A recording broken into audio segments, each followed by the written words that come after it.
Praise the Lord. 1 ശമൂവേൽ പ്രവാചകന്റെ പുസ്തകം 17-ാം അധ്യായം 1 മുതൽ 58 വരെയുള്ള തിരുവചനങ്ങൾ. അനന്തരം ഫെലിസ്ത്യർ സൈന്യങ്ങളുടെ യുദ്ധത്തിന് ഒന്നിച്ചുകൂട്ടി. അവർ യഹൂദയ്ക്കുള്ള സോഖോവിൽ ഒരുമിച്ചുകൂടി. സോഖോവിനും അസേക്കയ്ക്കും മധ്യേ ഏഫസ് ദമ്മീമിൽ പാളയമിറങ്ങി. ശൗലും ഇസ്രായേലും ഒന്നിച്ചുകൂടി ഏലാ താഴ്വരയിൽ പാളയമിറങ്ങി ഫെലിസ്ത്യരോട് പടയ്ക്ക അണിനിരത്തി. ഫെലിസ്ത്യർ ഇപ്പുറത്ത് ഒരു മലഞ്ചരിവിലും ഇസ്രായേലിയർ അപ്പുറത്ത് ഒരു മലഞ്ചരിവിലും നിന്നു. അവരുടെ മധ്യേ ഒരു താഴ്വര ഉണ്ടായിരുന്നു. അപ്പോൾ ഫെലിസ്ത്യരുടെ പാളയത്തിൽ നിന്ന് ഗദ്ധ്യനായ ഗോലിയാത്ത് എന്ന ഒരു മല്ലൻ പുറപ്പെട്ടു. അവൻ 6 മുഴവും 1 ചാണും നെടുപ്പമുള്ളവൻ ആയിരുന്നു. അവന് തലയിൽ ഒരു താമ്ര ശിരസ്ത്രം ഉണ്ടായിരുന്നു. അവൻ 5000 ഷെക്കേൽ തൂക്കമുള്ള ഒരു താമ്ര കവചവും ധരിച്ചിരുന്നു. അവന് താമ്രം കൊണ്ടുള്ള കാൽച്ചട്ടയും ചുമലിൽ താമ്രം കൊണ്ടുള്ള ഒരു വേലും ഉണ്ടായിരുന്നു. അവന്റെ കുന്തത്തിന്റെ തണ്ട നെയ്ത്തുകാരന്റെ പടപ്പ് തടി പോലെ ആയിരുന്നു. കുന്തത്തിന്റെ അലക് 600 ഷെക്കേൽ ഇരുമ്പ് ആയിരുന്നു. ഒരു പരിചക്കാരൻ അവന്റെ മുമ്പേ നടന്നു. അവൻ നിന്ന് ഇസ്രായേൽ നിരകളോട് വിളിച്ചു പറഞ്ഞത്, നിങ്ങൾ വന്ന് പടയ്ക്ക് അണിനിരന്നിരിക്കുന്നത് എന്തിന്?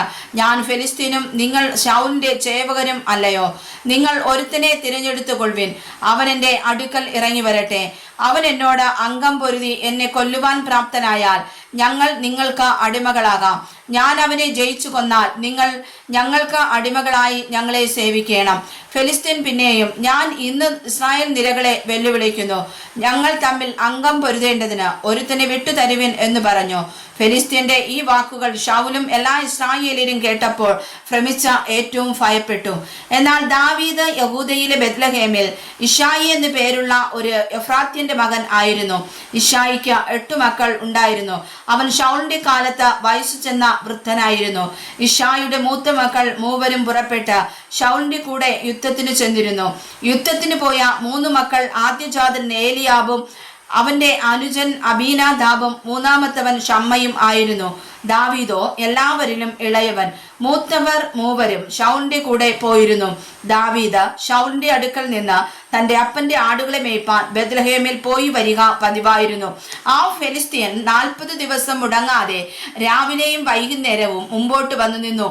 ഇശായി തന്റെ മകനായ ദാവീദിനോട് പറഞ്ഞത്, ഈ ഒരു പറ മലരും അപ്പം 10 എടുത്ത് പാളയത്തിൽ നിന്റെ സഹോദരന്മാരുടെ അടുക്കൽ വേഗം കൊണ്ടുചെന്ന് കൊടുക്ക. ഈ പാൽക്കട്ട 10 സഹസ്രാധിപന് കൊടുക്ക. നിന്റെ സഹോദരന്മാരുടെ ക്ഷേമം ചോദിച്ച് ലക്ഷ്യവും വാങ്ങി വരിക. ശൗലും അവരും ഇസ്രായേലിലൊക്കെയും ഏലാ താഴ്വരയിൽ ഫെലിസ്ത്യരോട് യുദ്ധം ചെയ്യുന്നുണ്ട്. അങ്ങനെ ദാവീദ് അധികാലത്ത് എഴുന്നേറ്റ് ആടുകളെ കാവൽക്കാരന്റെ പക്കൽ ഇട്ടേച്ച് ഇശായി തന്നോട് കൽപ്പിച്ചതൊക്കെയും എടുത്തുകൊണ്ട് ചെന്ന് കൈനിലയിൽ എത്തിയപ്പോൾ സൈന്യം പടയ്ക്ക് ആർത്തു വിളിച്ചുകൊണ്ട് പുറപ്പെടുകയായിരുന്നു. ഇസ്രായേലും ഫെലിസ്ത്യരും നേർക്കുനേരെ അണിനിരന്നു നിന്നു. ദാവീദ് തന്റെ സാമാനം പടക്കോപ്പ് സൂക്ഷിക്കുന്നവന്റെ പക്കൽ ഏൽപ്പിച്ചും വെച്ച് അണിയിൽ ഓടിച്ചെന്ന് തന്റെ സഹോദരന്മാരോട് കുശലം ചോദിച്ചു. അവൻ അവരോട് സംസാരിച്ചു കൊണ്ട് നിൽക്കുമ്പോൾ ഗദ്ധ്യനായ ഗോലിയാത്ത് എന്ന ഫെലിസ്ത്യ മല്ലൻ ഫെലിസ്ത്യരുടെ നിരകളിൽ നിന്ന് പുറപ്പെട്ടു വന്ന് മുമ്പിലത്തെ വാക്കുകൾ തന്നെ പറയുന്നത് ദാവീദ് കേട്ടു. അവനെ കണ്ടപ്പോൾ ഇസ്രായേലിലൊക്കെയും ഏറ്റവും ഭയപ്പെട്ട് അവന്റെ മുമ്പിൽ നിന്ന് ഓടി. എന്നാറെ ഇസ്രായേലിയർ വന്നു നിൽക്കുന്ന ഇവനെ കണ്ടുവോ? അവൻ ഇസ്രായേലിനെ നിന്ദിപ്പാൻ വന്നിരിക്കുന്നു. അവനെ കൊല്ലുന്നവനെ രാജാവ് മഹാസമ്പന്നനാക്കുകയും തൻ്റെ മകളെ അവന് കൊടുക്കുകയും അവന്റെ പിതൃഭവനത്തിന് ഇസ്രായേലിൽ കരമൊഴിവ് കൽപ്പിച്ചു കൊടുക്കുകയും ചെയ്യും എന്ന് പറഞ്ഞു. അപ്പോൾ ദാവീദ് തന്റെ അടുക്കൽ നിൽക്കുന്നവരോട്, ഈ ഫെലിസ്ത്യനെ കൊന്ന് ഇസ്രായേലിൽ നിന്ന് നിന്നയെ നീക്കിക്കളയുന്നവർ എന്തു കൊടുക്കും? ജീവനുള്ള ദൈവത്തിന്റെ സേനകളെ നിന്ദിപ്പാൻ ഈ അഗ്രചർമ്മിയായ ഫെലിസ്ത്യൻ ആർ എന്ന് പറഞ്ഞു. അതിന് ജനം, അവനെ കൊല്ലുന്നവന് ഇന്നിന്നതൊക്കെയും കൊടുക്കുമെന്ന് അവനോട് ഉത്തരം പറഞ്ഞു. അവരോട് അവൻ സംസാരിക്കുന്നത് അവന്റെ മൂത്ത ജ്യേഷ്ഠൻ ഏലിയാബ് കേട്ട് ദാവീദിനോട് കോപിച്ചു. നീ ഇവിടെ എന്തിനു വന്നു?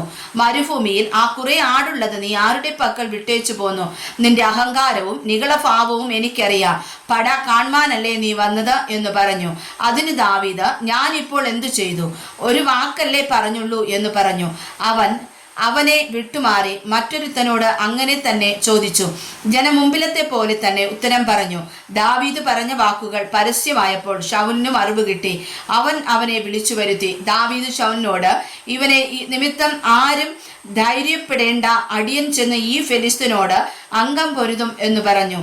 ശൗൽ ദാവീദിനോട്, ഈ ഫെലിസ്തീനോട് ചെന്ന് അംഗം പൊരുതുവാൻ നിനക്ക് പ്രാപ്തിയില്ല, നീ ബാലനത്രേ, അവനോ ബാല്യം മുതൽ യോദ്ധാവാകുന്നു എന്ന് പറഞ്ഞു. ദാവീദ് ശൗലിനോട് പറഞ്ഞത്, അടിയൻ അപ്പന്റെ ആടുകളെ മേയിച്ചു കൊണ്ടിരിക്കുമ്പോൾ ഒരിക്കൽ ഒരു സിംഹവും ഒരിക്കൽ ഒരു കരടിയും വന്ന് കൂട്ടത്തിൽ നിന്ന് ആട്ടിൻകുട്ടിയെ പിടിച്ചു.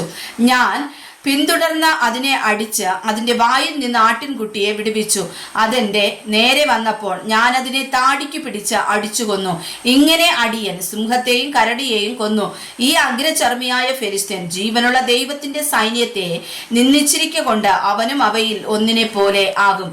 ദാവീദ് പിന്നെയും സിംഹത്തിന്റെ കയ്യിൽ നിന്നും കരടിയുടെ കയ്യിൽ നിന്നും എന്നെ രക്ഷിച്ച യഹോവ ഈ ഫെലിസ്ത്യന്റെ കയ്യിൽ നിന്നും എന്നെ രക്ഷിക്കും എന്ന് പറഞ്ഞു.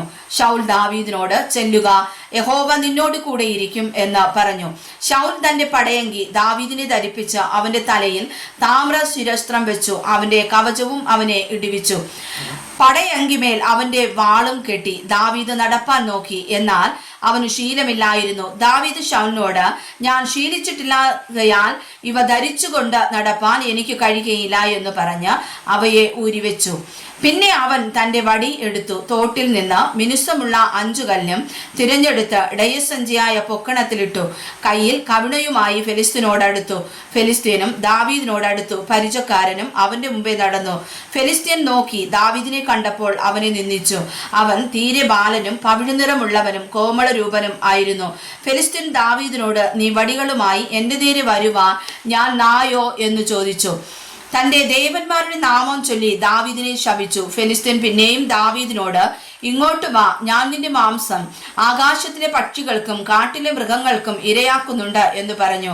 ദാവീദ് ഫെലിസ്ത്യനോട് പറഞ്ഞത്, നീ വാളും കുന്തവും വേലുമായി എൻ്റെ നേരെ വരുന്നു. ഞാനോ നീ നിന്ദിച്ചിട്ടുള്ള ഇസ്രായേൽ നിരകളുടെ ദൈവമായ സൈന്യങ്ങളുടെ യഹോവയുടെ നാമത്തിൽ നിന്റെ നേരെ വരുന്നു. യഹോവ ഇന്നു നിന്നെ എൻ്റെ കയ്യിൽ ഏൽപ്പിക്കും. ഞാൻ നിന്നെ കൊന്ന് നിന്റെ തല ഛേദിച്ചു കളയും. അത്രയുമല്ല, ഞാൻ ഇന്ന് ഫെലിസ്ത്യ സൈന്യങ്ങളുടെ ശവങ്ങളെ ആകാശത്തിലെ പക്ഷികൾക്കും ഭൂമിയിലെ മൃഗങ്ങൾക്കും ഇരയാക്കും. ഇസ്രായേലിൽ ഒരു ദൈവമുണ്ട് എന്ന് സർവ്വഭൂമിയും അറിയും.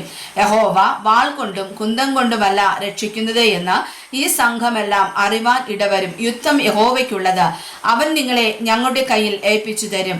പിന്നെ ഫെലിസ്ത്യൻ ദാവീദിനോട് എതിർപ്പാൻ നേരിട്ടടുത്തപ്പോൾ ദാവീദ് ബന്ധപ്പെട്ട് ഫെലിസ്ത്യനോട് എതിർപ്പാൻ അണിക്കുനേരെ ഓടി.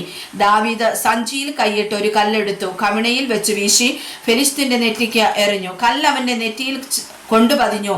അവൻ കവിണ്ണു വീണു. ഇങ്ങനെ ദാവീദ് ഒരു കവിണയും ഒരു കല്ലും കൊണ്ട് ഫെലിസ്ത്യനെ ജയിച്ചു. ഫെലിസ്ത്യനെ കൊന്നു മുടിച്ചു. എന്നാൽ ദാവീദിന്റെ കയ്യിൽ വാളില്ലായിരുന്നു. ആകയാൽ ദാവീദ് ഓടിച്ചെന്ന് ഫെലിസ്ത്യന്റെ പുറത്തു കയറി നിന്ന് അവന്റെ വാൾ ഉറയിൽ നിന്നും ഊരി എടുത്ത് അവനെ കൊന്നു. അവന്റെ തല വെട്ടിക്കളഞ്ഞു. തങ്ങളുടെ മല്ലൻ മരിച്ചുപോയി എന്ന് ഫെലിസ്ത്യർ കണ്ടിട്ട് ഓടിപ്പോയി. ഇസ്രായേല്യരും യഹൂദ്യരും പുറപ്പെട്ട് ആർത്തും കൊണ്ട്